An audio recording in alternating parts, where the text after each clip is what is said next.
"Grandma, why do you always smell kind of weird?" Nancy froze. Her hands, still warm from folding laundry, tightened just a little.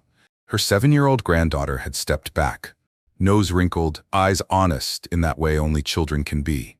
That night, Nancy cried quietly under the covers, not because she was offended, but because deep down she feared the little girl might be right.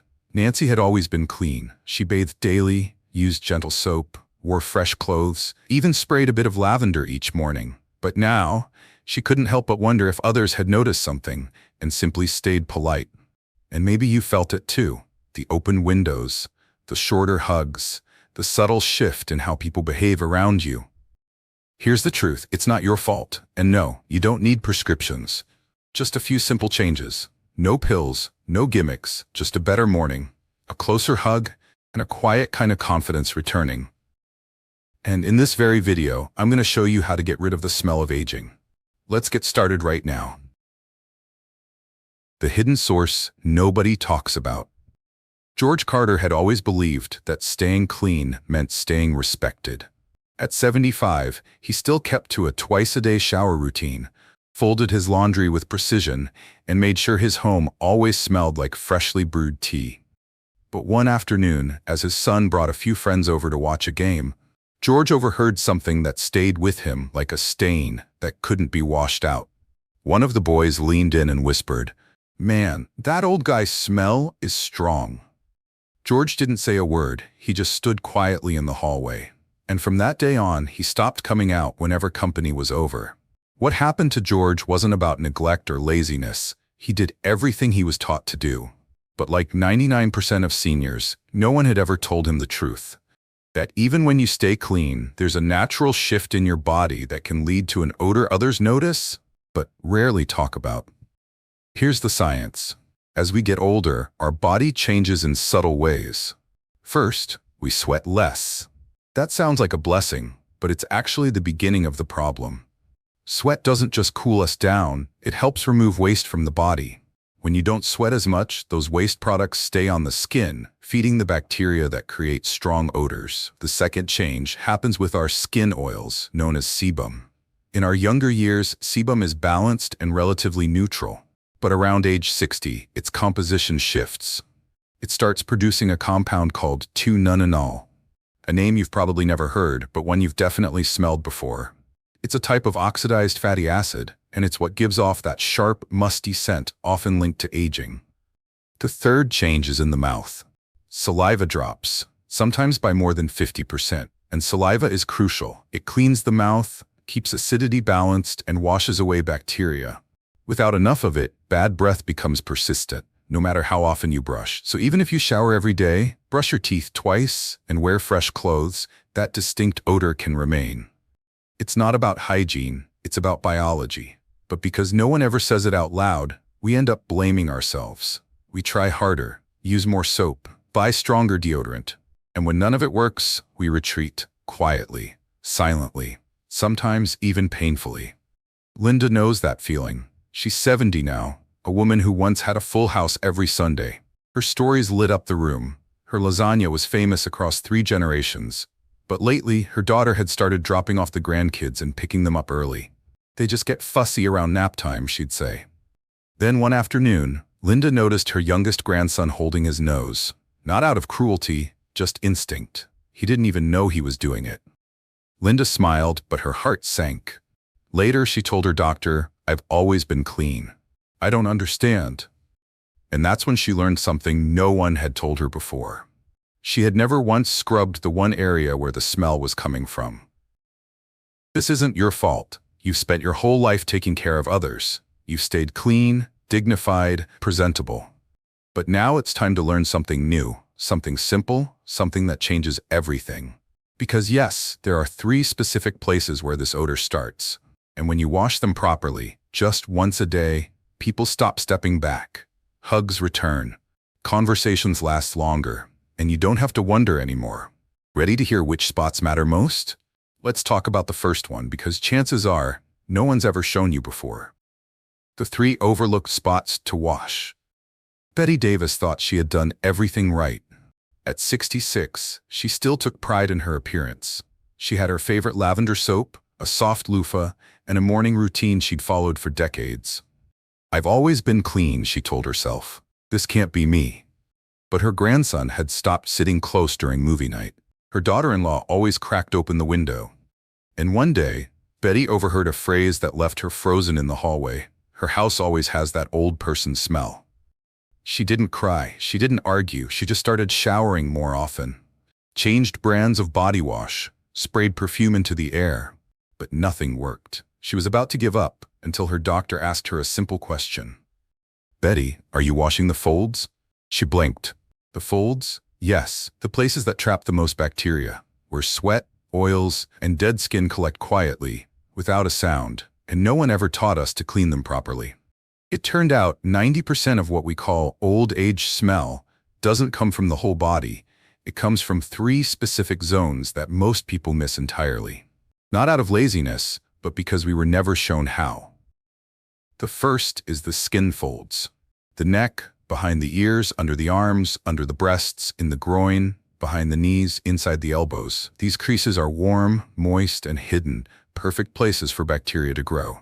Most seniors either wash too lightly out of fear of damaging thin skin, or skip them entirely because they can't reach.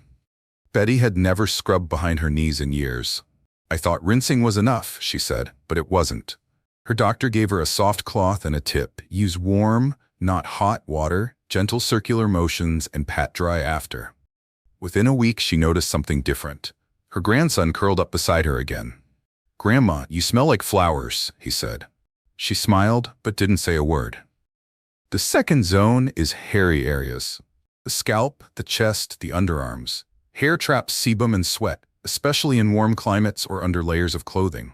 And when the scalp isn't massaged or shampooed properly, odor lingers, especially at the back of the head and behind the ears.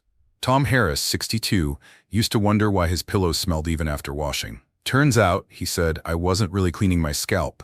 I was just rubbing shampoo around."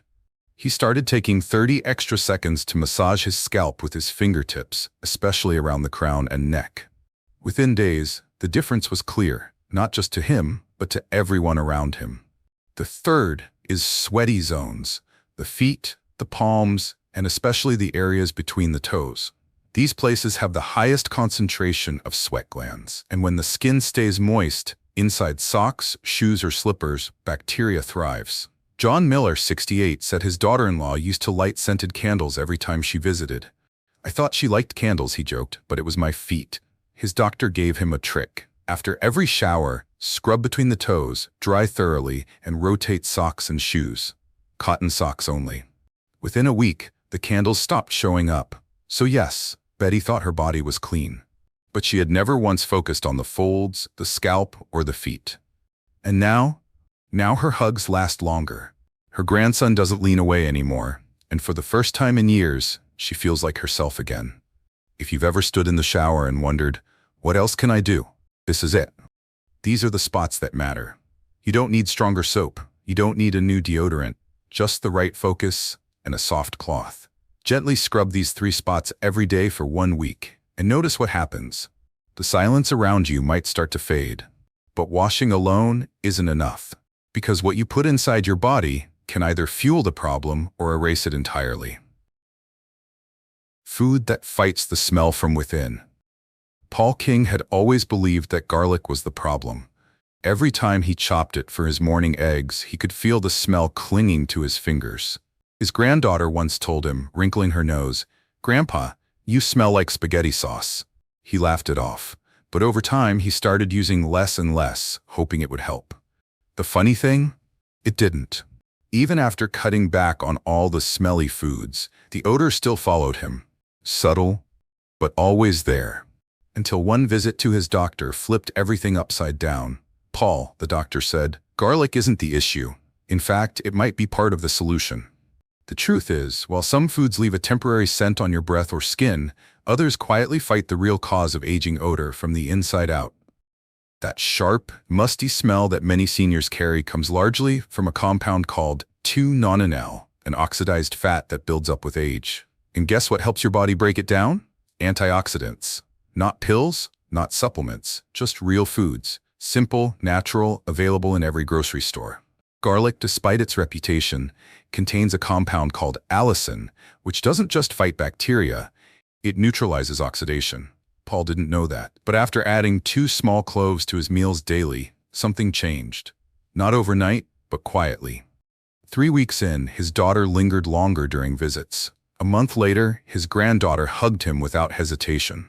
He didn't even notice it at first, until the moment he realized the windows weren't being cracked open anymore. And it's not just garlic. Tomatoes, apples, strawberries, buckwheat, brown rice, these aren't exotic superfoods. They're normal, affordable, even comforting. But inside them is a quiet power. Polyphenols, flavonoids, and plant-based antioxidants that help the body cleanse itself from the inside. Aging is, at its core, a process of oxidation, and these foods slow it down. Nancy Miller, 68, once shared that she started eating just half a tomato and a few slices of cucumber each morning, partly for her digestion, but mainly because it made her feel fresh. 3 months in, her neighbor, who hadn't visited in years, stayed for tea and asked what new perfume she was wearing. "Nothing," Nancy smiled. "Just tomatoes." This isn't about turning your kitchen into a pharmacy. It's about returning to simple foods your body already understands.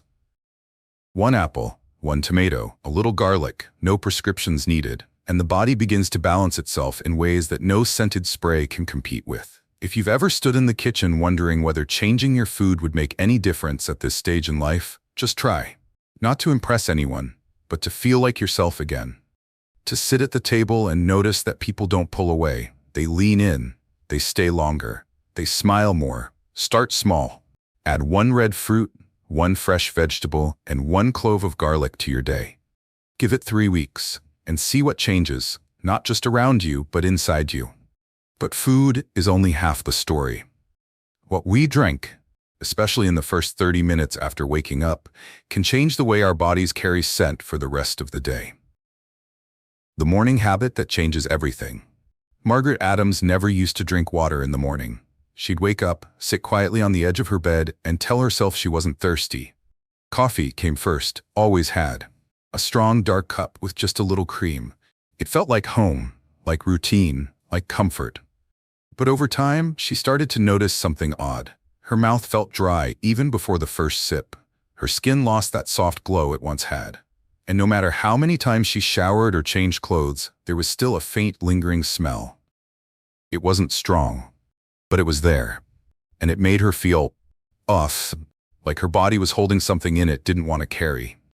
Then one afternoon, at her regular checkup, she told her doctor, almost as an afterthought, "I've been feeling stale, I guess, like I can't quite freshen up." The doctor nodded gently and said, "Start here. 1 glass of warm water first thing in the morning, before coffee, before food. Just try." Margaret raised an eyebrow. "That's it?" "That's it," he said. "You don't need a detox tea, you don't need supplements, your body just needs a little help to do what it already knows how to do." So the next morning, she did.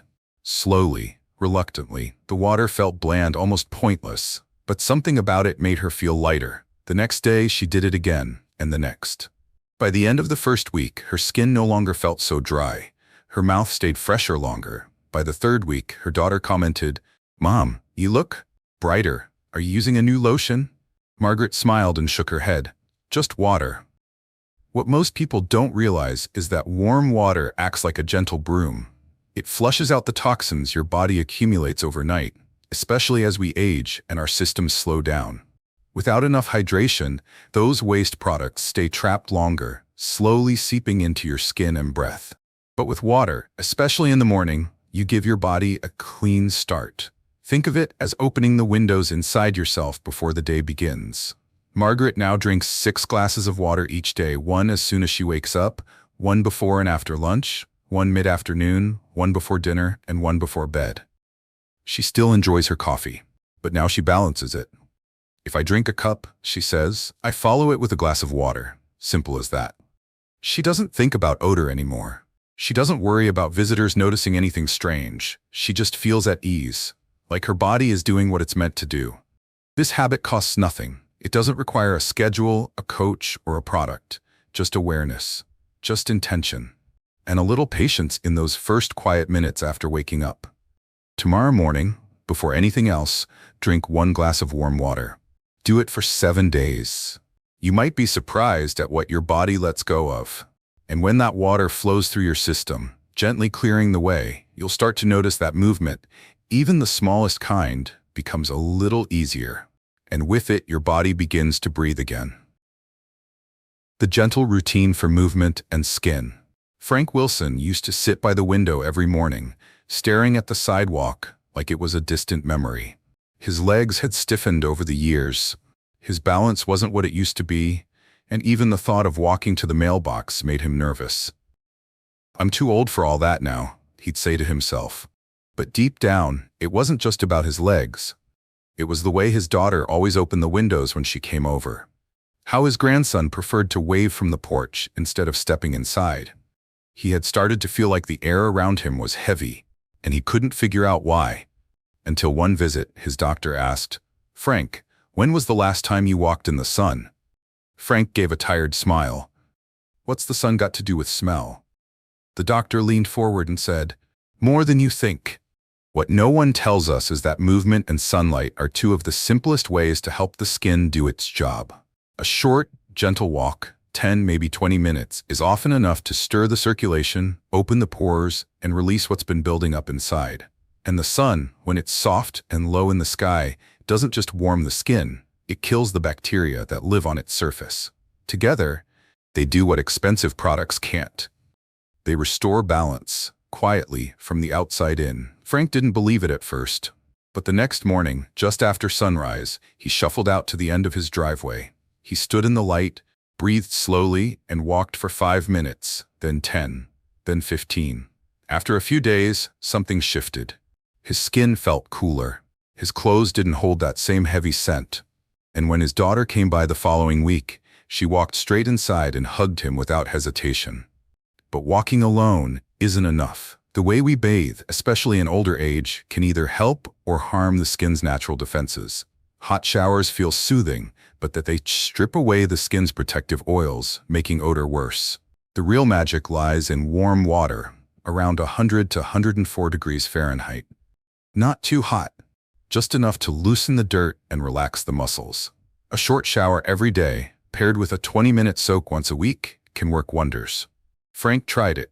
One evening, he filled the tub with warm water and lowered himself in slowly, letting the warmth settle into his joints. He used a soft cloth, not a rough sponge, and gently massaged his arms, neck, and legs. When he stepped out, he didn't just feel cleaner. He felt lighter, like the air around him had changed. And maybe that's what this is really about. Not scrubbing harder, not chasing perfection, but returning to a rhythm that lets the body breathe again. Because when the body feels safe, it releases what it no longer needs, quietly, gently, without drama. Frank now walks in the sun every morning before breakfast. He showers with warm water in the afternoon and soaks every Sunday evening like a quiet ritual. The window's still open, but now it's to let the breeze in, not to cover anything up. Try this tomorrow. Step outside for 10 minutes before 9 a.m., then take a warm shower, not hot. Just one day. Then see if your body thanks you. And once your skin starts to breathe again, there's one more place to look. Quiet but powerful, often ignored, yet deeply connected to how others feel around you. The clothes you wear, the sheets you sleep in, the things that touch your skin, long after the water's gone. The secret in clothes, bedding, and shoes. Linda Parker always believed that if she kept her body clean, the rest would follow. She had a drawer full of soaps, a shelf of neatly folded towels, and a closet that smelled faintly of lavender. But there was one habit she didn't think much about. She wore her favorite sweater 3, sometimes 4 days in a row. It was soft, comforting, and familiar. And in her mind, if her skin was clean, the sweater would be fine too. But then her granddaughter, normally cheerful and chatty, stopped coming as often. Her daughter didn't say anything directly, but each visit grew shorter, the hugs more distant. One afternoon after they left, Linda stood in the hallway, held the sweater to her nose, and realized it wasn't her body, it was the fabric. It had held on to everything her skin had worked so hard to let go of. What most people forget is that odor doesn't just live on the skin, it settles into everything that touches it. Shirts, undergarments, socks, bedsheets, pillowcases. Even if we shower daily, if we slip back into clothes that haven't been washed, or sleep on sheets we've used all week, we carry yesterday's scent right back with us. And over time, it builds up. Gently, invisibly, until others notice it, even before we do. Linda's doctor gave her a simple suggestion: wash clothes after each wear, especially anything that touches the armpits, the groin, the feet, undergarments and socks. Every day. Cotton is best. It breathes, wicks moisture, and doesn't trap odor like synthetic fabrics. As for bed sheets, once a week, no matter what. And pillowcases where the scalp and neck rest every night, those should be changed even more often. The first time Linda stripped her bed and ran a fresh load of laundry, she felt a little silly. What difference could this possibly make? She thought. But a few days later, her daughter lingered after lunch. Her granddaughter climbed up beside her on the couch and laid her head on her shoulder. No one cracked a window. No one stepped back. And Linda, for the first time in months, felt neutral. Not masked, not perfumed, just clean in a way that made people stay closer. Shoes and socks carry their own story.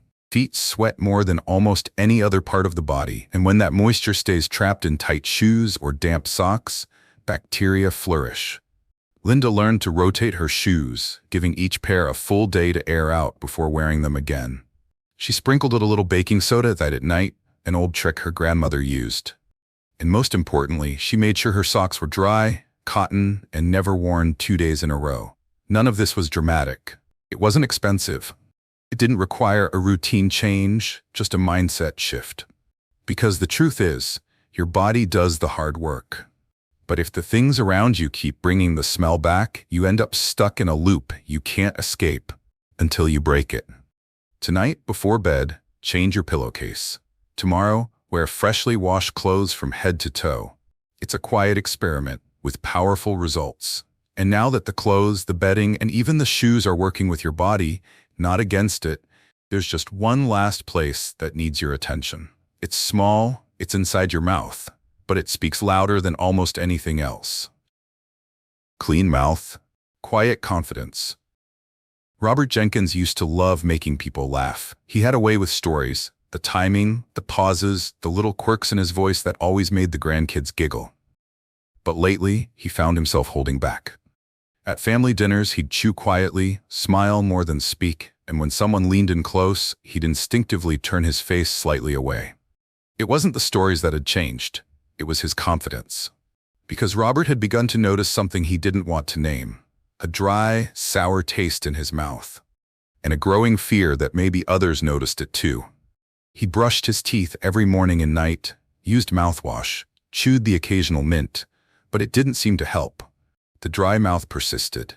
His voice felt weaker, and no matter how clean he kept his body, there was a part of him that still felt off. It wasn't until his next checkup that someone finally connected the dots. "Robert," his doctor said gently, "this isn't about hygiene. It's about saliva." After age 60, saliva production can drop by nearly half. And saliva isn't just moisture, it's a silent cleaner. It washes away bacteria, neutralizes acid, and keeps the breath fresh without effort. When saliva fades, bacteria take over. They thrive on the tongue, the gums, the roof of the mouth, and they carry a smell that no amount of mouthwash can truly erase. Robert learned a few things that day that changed everything. First, brushing your tongue matters more than most people realize. Not with a toothbrush, but with a tongue scraper. The first time he used it, he gagged. The second time, he frowned. But by the end of the week, something strange happened. He laughed again, out loud, fully, without flinching. And no one backed away.